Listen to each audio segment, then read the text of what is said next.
Stoveleg Media, igniting conversation.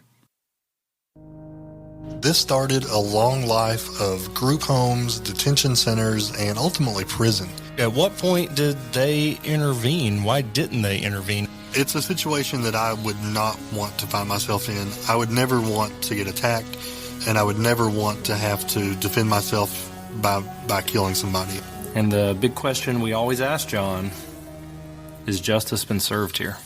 This is True Crimecast.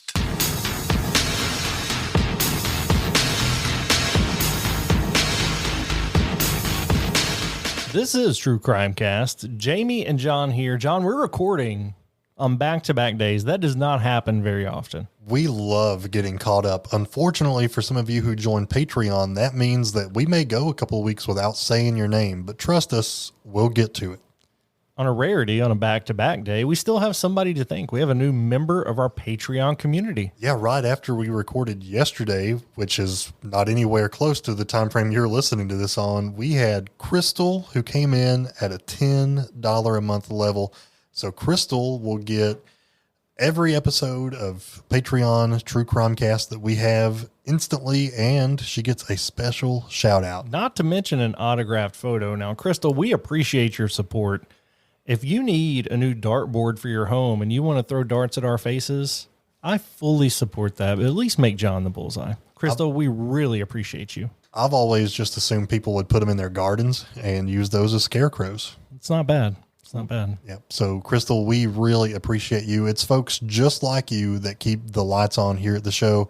We have a writing team. We have all kinds of things that we have to pay for. So, you guys keep the lights on and keep this show coming each and every week. Having said that, this is going to be a different kind of episode for us. This is True Crimecast. We talk about crimes, mysterious crimes, brutal crimes, unfortunate crimes. Today, we're talking about something a little bit different.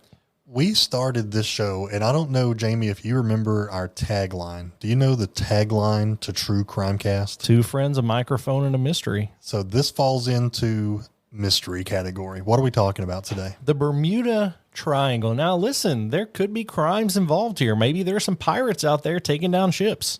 I'm not going to rule that out. But this is a topic that's just so intriguing to me for the same reasons that I love true crime, and I think it applies to meet that need for people who are just looking to find answers or looking for interesting topics to discuss, to find out why, find out the truth. When I was a little kid, and even till we started researching this case, I knew the legend of the Bermuda Triangle, but I didn't know specifics. So this is wild, and it's fun. It's a lot different, but just be okay with it. There are so many, and we can't cover every story from the Bermuda Triangle because there are so many. So we're going to touch on some of the big ones and just kind of give some thoughts, some theories about what in the world is going on in this area of Earth that all this crazy crap happens. All right, so the exact boundaries of the Bermuda Triangle are not universally agreed upon. I mean, could you imagine if everyone in the world agreed on one thing, what this world would look like? We don't agree on anything. Yeah. Hashtag metric system. Yeah. My son brought up the metric system. He's like, Dad, I don't think I understand that. I was like, welcome to America. Welcome to America. The only country not using it in the entire world. Yes, I am pro metric system. Let me go on record. Yeah, I would be okay with it. It'd be hard for me to get used to it, but I'm okay with it. Yeah.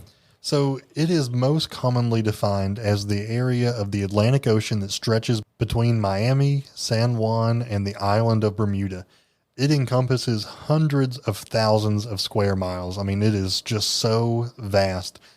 The Bermuda Triangle does not appear on any world maps, and the U.S. Board of Geographic Names does not recognize it as an official region of the Atlantic Ocean. It's part of a busy shipping route with several vessels heading to America, Europe, and the Caribbean every day. It's also known as the Devil's Triangle, and I love that name.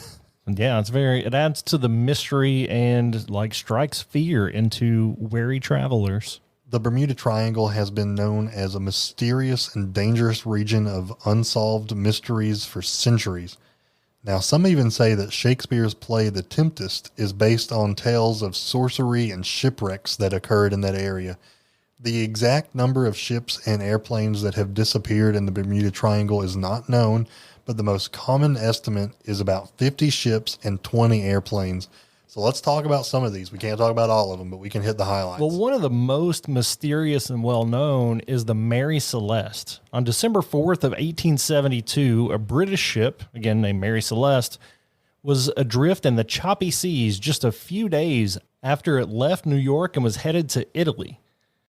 Thank you for listening to this preview of True Crimecast.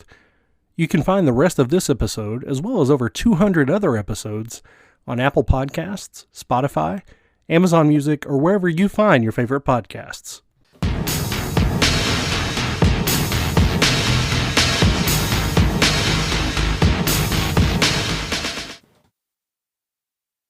You've listened to True Crimecast, distributed by Stoveleg Media. Check out stoveleg.com to find out more about your hosts and to find other podcasts to listen to. Stoveleg Media, igniting conversation.